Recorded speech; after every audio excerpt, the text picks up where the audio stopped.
Edwards. Coming up tonight on the late edition, having a ball. Soccer players get ready for the Ontario Cup. Flying into the future, Pembroke Airport is forced to make some changes. And up in smoke, cigars gain popularity with women.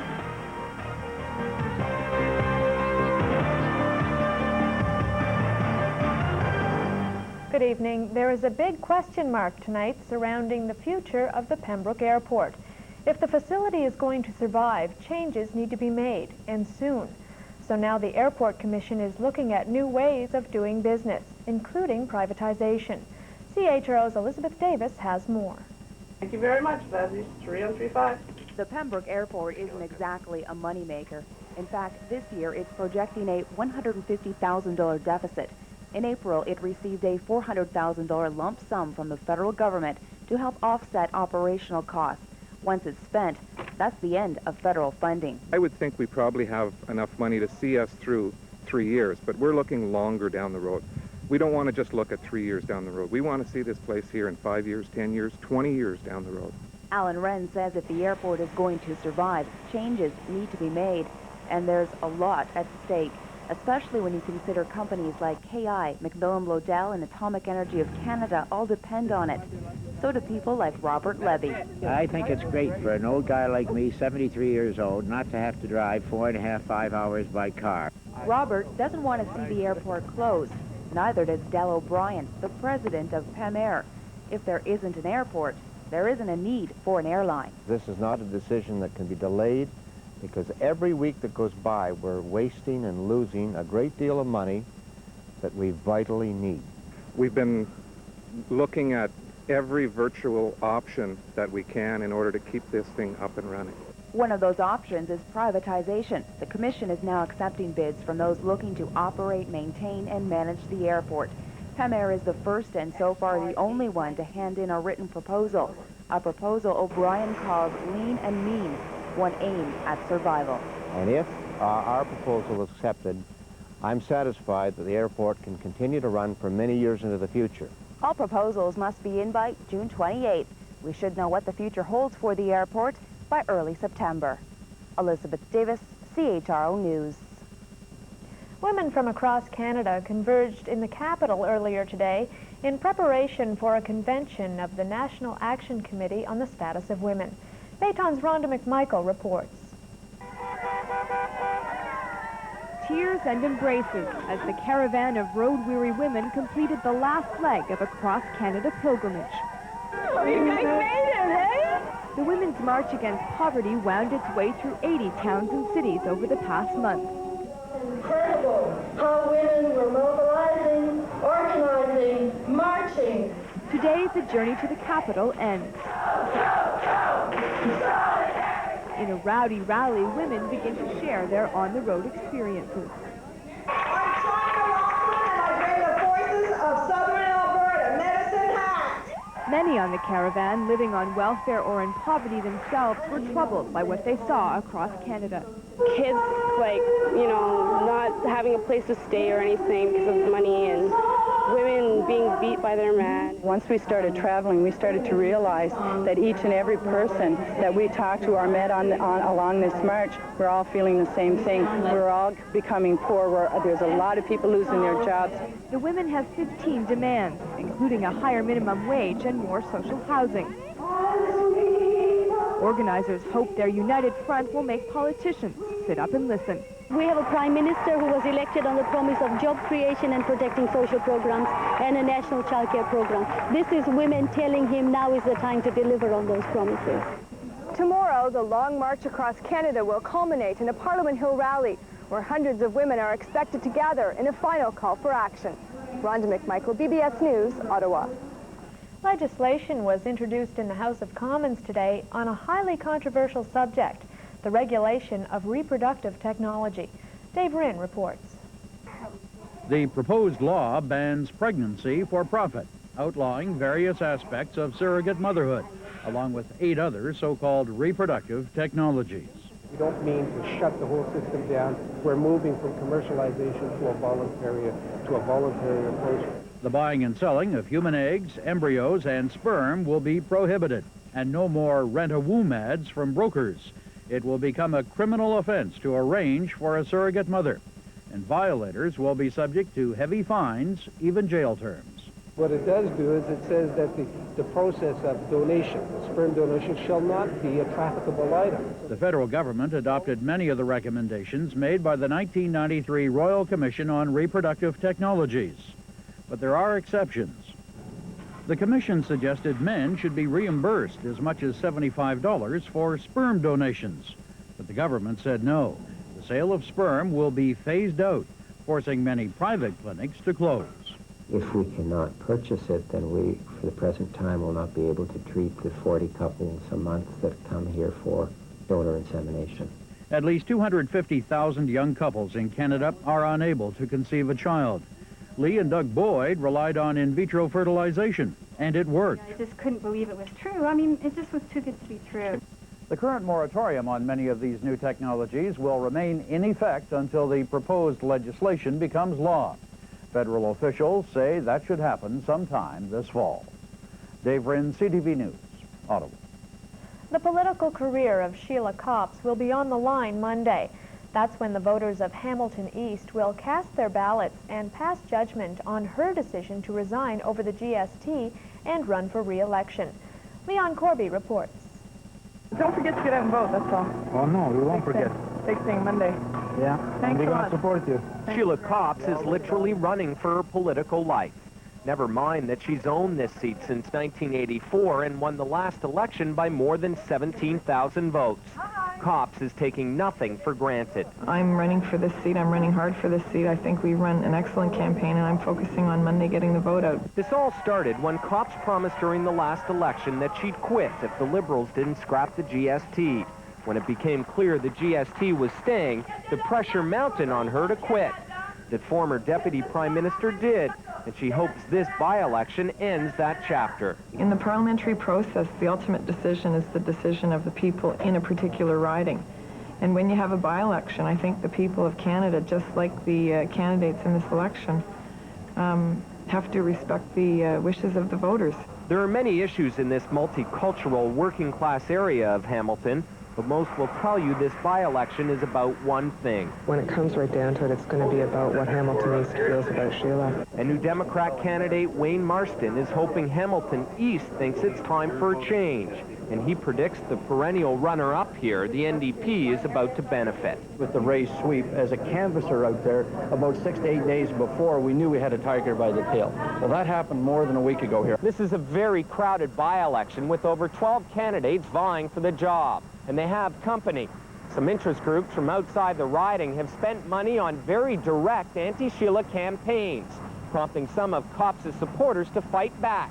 They took out a full-page ad in the local newspaper, essentially telling the groups to butt out of Hamilton East's business. Indeed, some of the candidates have gotten into the billboard blitz with not-so-subtle reminders about what caused this vote. And in another example of full-contact politics, Deborah Gray, the Reform Party's deputy leader, and local candidate Andy Sweck barged into Copps' campaign headquarters on Thursday to make a point about MP's pension. This is what the voters in Hamilton East that I've talked to on the doorsteps are wanting to do with Sheila's pension that she doesn't have the nerve. That's what they want to do. Reform finished second here last time. Now that GST is still there, so many residents find it farcical that Sheila's running again while the GST is still in place. She's not going to get a 17,000 vote majority. That's out the window. It may be tight, it may be not so tight, but I think there is a sense, yeah, she's got to work for our trust again. You know, she blew it once, she's got to work before we're going to trust her again. Leon Corby, BBS News, Hamilton. When the late edition continues, avoiding train tragedies. Engineers give a first-hand account of the dangers on the rails.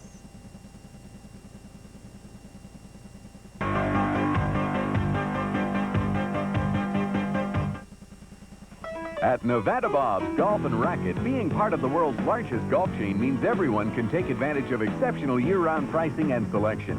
From beginners to pros, Nevada Bob's has everything in golf, squash, tennis, and curling supplies, including clothing and all accessories. Nevada Bob's friendly and professional staff is ready and waiting to serve you. Nevada Bob's Golf and Racket, 1 Stafford Road. studios in Bell's Corners. I'm a-heading for Nevada Bob's.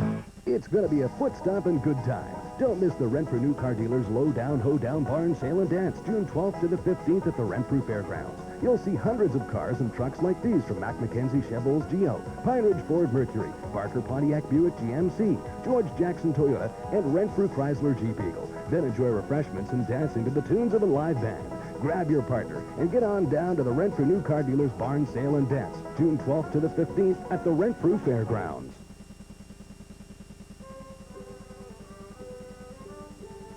Timeless quality was never more evident than in the solid woodcraft of our ancestors. Lockwood windows and doors are today's reflection of that quality. Time after time, discerning renovators choose Lockwood to maintain the original character of their homes. And today, Lockwood's modern conveniences make time for the important things in life. The tradition continues with Lockwood. All aboard for a terrific fun-filled weekend at the 1996 Ottawa Civic Center Days, June 13th to the 16th. $5 a button gets you into many exciting events. Try your luck out at the Rotary Golden Anchor Casino. There's also great rock and country entertainment by Fool's Gold. A button draw featuring a dream getaway for 4. Ongoing mixed slow pitch tournaments and daily children and adults bingos. The Ottawa Civic Center Days, June 13th to the 16th. All aboard. Hundreds of Canadians are killed or injured at railway crossings, often due to careless drivers and pedestrians. Engineers are helpless witnesses. Today, Via Rail showed journalists in the Ottawa region an engineer's perspective of the dangers on the railway. Bayton's Anna Karina Tabinyar reports. Randy Allen is a train engineer, has been for 21 years.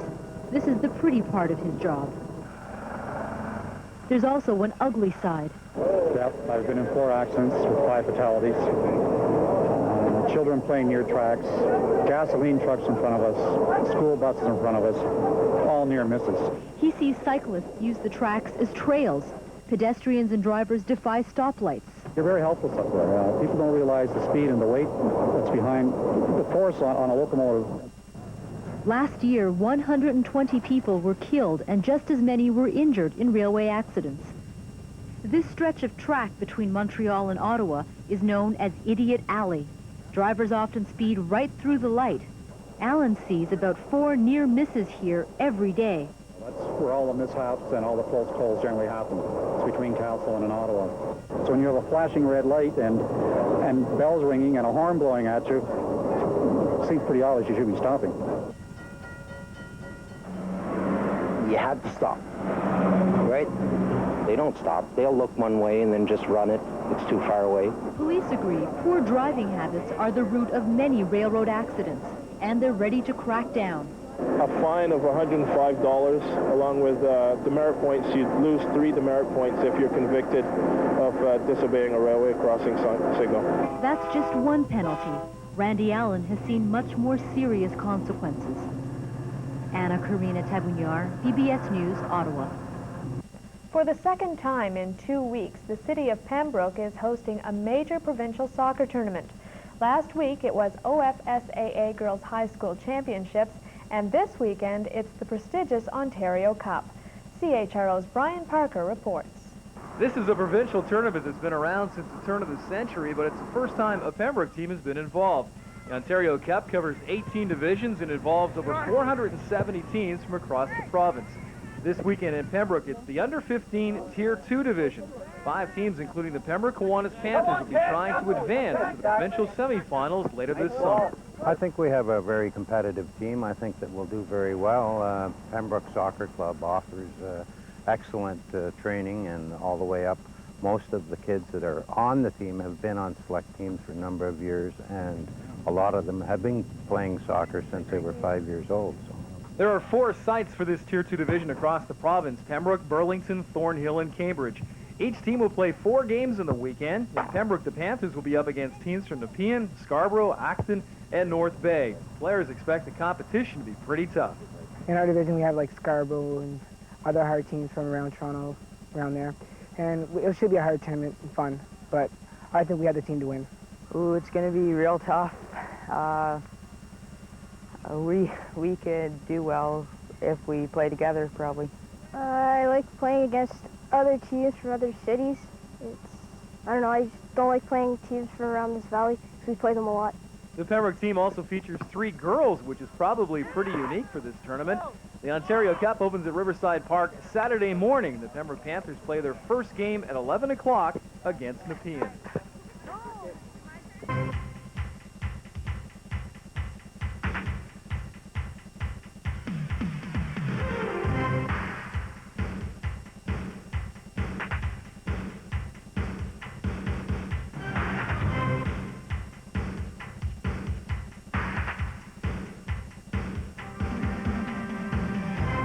CHRO-TV wants to hear from you. Contact us with your news tips or about your community events by phone, by fax, or by email. At Nevada Bob's Golf and Racket, being part of the world's largest golf chain means everyone can take advantage of exceptional year-round pricing and selection. From beginners to pros, Nevada Bob's has everything in golf, squash, tennis, and curling supplies, including clothing and all accessories. Nevada Bob's friendly and professional staff is ready and waiting to serve you. Nevada Bob's Golf and Racket, 1 Stafford Road, next to Eastside Mario's in Bell's Corners. I'm a-heading for Nevada Bob's. Before you buy that next new car or truck, stop right here at Mac Lang's. Because right now we're bulldozing prices. Right now you can take advantage of a desperate situation because at Mac Lang's we are desperate to move vehicles. We're tired of moving them, so we have to sell them with many new vehicles being sold at dealer invoice or less. Mac Lang sells for less. In sunny Sundridge, sells for less. Everyone's heading to downtown Pembroke for the Lemke Shoes and David K. Menswear Merger Splurger sale on now till Saturday. Until Saturday, take advantage of some of the best darn deals around on footwear for children, ladies, and men, plus a great selection of quality menswear. So walk, run, or hitch up your wagon and get to downtown Pembroke. Oh, you pay no GST or PST, just like the good old days. Lemke Shoes and David K. Menswear Merger Splurger sale on now till Saturday at one location in downtown Pembroke. Thousands of people will be heading to Havelock, Ontario, and you're invited too for the 7th annual Havelock Country Jamboree. August 8th through 11th, country music fans will be entertained day and night from the Twin Stages. Top country artists like Ricky Van Shelton, Diamond Rio, Asleep at the Wheel, Carol Baker, Johnny Paycheck, and a host of other stars will keep you hopping. For tickets or information, call the Country Hotline, 1-800-539-3353. The 7th annual Havelock Country Jamboree, August 8th to 11th, Havelock, Ontario, rain or shine. Welcome back. Child advocate Judy Finley doesn't believe the situation at the Elgin Middlesex Detention Center is out of control. She says the problems arise when young offenders are housed in adult facilities. Mayton's Dan Miles reports. In a report to the government, the child advocate detailed allegations of assault and maltreatment at the Elgin Middlesex Detention Center in London. Judy Finley says the young offenders who rioted at the Blue Water Youth Center in February should not have been taken to the adult facility. We had 40 youth who were viewed as riotous, dangerous young offenders entering an adult facility, and they were being managed according to the management staff in a way that they would manage dangerous adults, and I believe that's what happened. Finley says for the most part, young offenders are immature and suffer from behavioral problems, so they can't be treated like adults. The child advocate says young offenders need a lot more attention. In Elgin, Middlesex, or any other part of the province where youth are being managed in the adult sections of adult facilities, their management is not consistent with the philosophy and principles of the Young Offenders Act. Yesterday, outside the legislature, Solicitor General Bob Runciman said there's not much he can do when youth institutions are full. That's certainly a difficult one to grapple with, but I don't think as a government we can have a standby youth facility to deal with these kinds of circumstances. Social Services Minister David Tabucci has now been drawn into this controversy. The child advocate informed Tabucci's ministry of her findings in March, but London police weren't called in to investigate until 3 months later. The minister has been unavailable to comment. Dan Miles, BBS News, Toronto. Justice Minister Alan Rock denies he played private investigator before passing on rumors of wrongdoing to the RCMP. The unsubstantiated allegations related to the previous Conservative government of Brian Mulroney. Mayton's Bill Rogers reports. Both the Bloc and Reform opposition MPs kept the pressure on Alan Rock. Why was the Minister of Justice conducting his own private investigation? The fact is that I did no such thing. But Globe and Mail reporter Susan Delacourt says Rock raised the subject of rumors of wrongdoing with her over dinner in a restaurant in 1993. Rock maintains he acted on information passed to him by Delacourt and another journalist. I didn't take information and shop it around town and ask people's views about it. What I did is I received information. Rock says he acted responsibly, even though the RCMP checked into similar allegations in 1989 and found nothing. Former Prime Minister Brian Mulroney is suing the government and others over allegations he received kickbacks in the purchase of Airbus jets. Government lawyers are now trying to settle the case out of court. The Justice Minister was asked if anybody could pass along rumors of wrongdoing to him and expect the RCMP to investigate. Police investigations are replete with unsubstantiated rumors. That's why police investigate. That may be the case, but unsubstantiated rumors about political adversaries aren't usually being passed on to police by the influential Minister of Justice. Bill Rogers, BBS News, Ottawa. When we return, Bob Cowan will have the details on your 3-day weather forecast. Don't go away. Play the deluxe Monopoly game at McDonald's, and you could instantly win or collect to win exciting deluxe prizes. Get the grown-up taste of the new Arch Deluxe and Deluxe Your Luck at McDonald's. When you're ready to buy or sell, call the professionals. Island View Realty, Royal LePage at 732-LIST.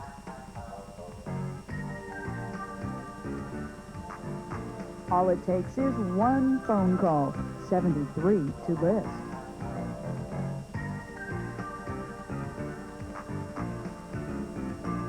Aim higher with Island View Realty, Royal LePage at 732-LIST. The world's #1 fishing boat just got better. Introducing the new Protein 17.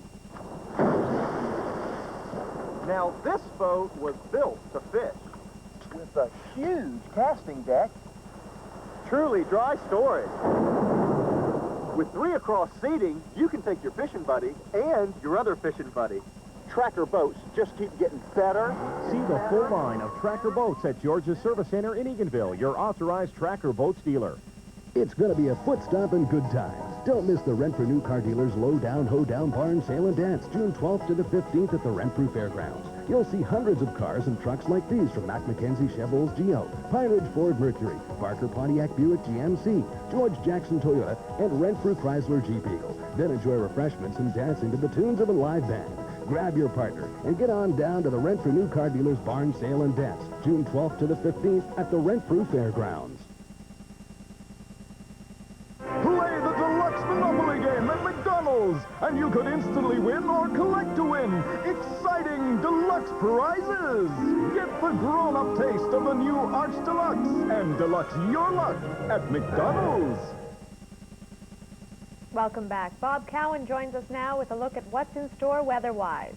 Thanks, Cindy. Well, picture-perfect weekend on the way after, well, it was just all over the place. The weather this week with the high humidity and the associated thunderstorms and the stickiness, things are looking much better for the weekend. The humidity is broke. It's going to be much cooler, but still lots of sunshine and no threat of any precipitation. Picture perfect. We'll take a look at it in just a second. First up, here's the story for tonight and overnight in Ottawa and the Valley. A few clouds, but no threat of any precipitation as we get down to about 10 degrees. The wind's changing direction and picking up steam northwesterly overnight, about 30 kilometers per hour. Let's take a look at the map. 12 degrees in Ottawa, Hull, Arnprior, Calabogie, 11 degrees in Pembroke, Petawawa, Shawville, Bryson, in western Quebec, and 10 degrees overnight in Deep River, Fort Collage, and Eganville. All right, here's the 3-day story. Good-looking weekend. Saturday, sunshine, 23 degrees.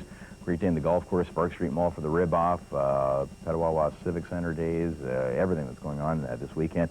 Just great. No threat of any precipitation. Same deal for Sunday. Sunshine, the high around 24 degrees. Temperatures climbing for back to work on Monday. Mainly sunny skies that day as well. And no threat of precipitation for as far as the eye can see, which is late Monday. So just clear sailing for whatever your weekend plans are. Have a good one. Many people find them rather smelly, but cigars have been making a big comeback lately. Cigar clubs have sprung up everywhere, and even women are getting involved in an activity some consider quite elegant. Brian Britt reports from Montreal. If you're a cigar smoker, there's nothing like a Cuban. Handmade cigars, they can cost up to $60 each. But people are buying. Sales have increased over the last few years about, I'd say, about 30%. Suzanne Hildebrand runs the H. Poupard Smoke Shop on St. Catherine Street West. And until Saturday, she has a visitor. All the way from Havana, Orlando Ortega, who's been rolling cigars for 42 years. We're doing this in conjunction with the Cuban government in order to show the consumer the difference between a hand and a machine-made cigar. It starts with the leaf. There's something about the Cuban soil and the climate. The tobacco is aged up to 2 years, and then craftsmen like Orlando Ortega go to work. With the help of interpreter Julia Blanco, we spoke with Orlando. Much training is involved. ¿Cuánto tiempo necesita usted entrenarse la gente que va para envolver los puros? Un año y medio. Ya uno... About a year or a year and a half, the person can start making a real cigar. For the past 42 years, Orlando Ortega has hand-rolled between 100 and 120 cigars a day. He works at the Partagas factory in Havana, turning out such brand-name cigars as Monte Cristo and Romeo and Julieta. For this cigar, 3 different types of tobacco are used, and then the wrapper is applied, lovingly. The most important thing is to have love for the job, for the craft. Orlando told us he is a cigar smoker himself. We wanted to know his favorite.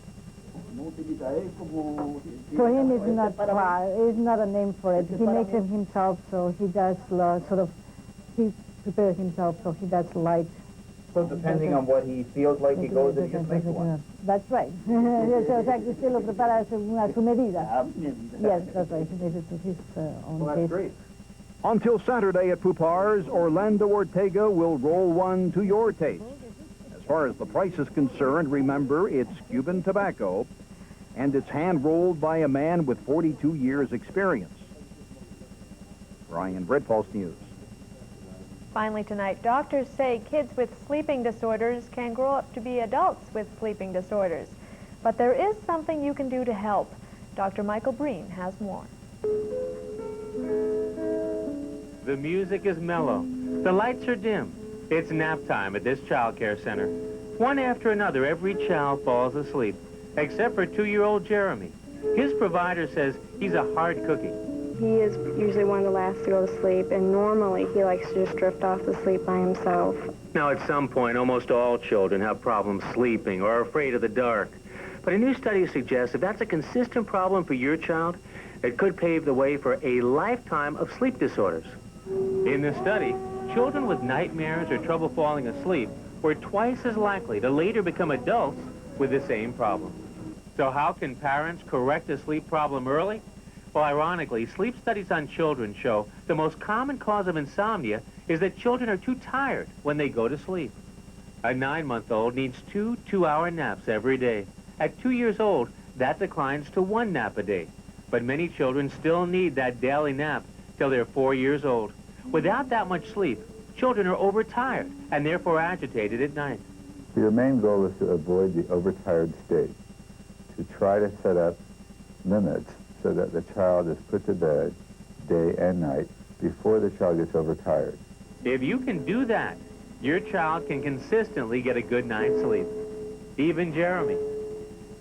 I'm Dr. Michael Breen for CBS News. And that's our time. We leave you with a look at soldiers preparing for next Friday's Ironman competition at CFB Petawawa. Good night.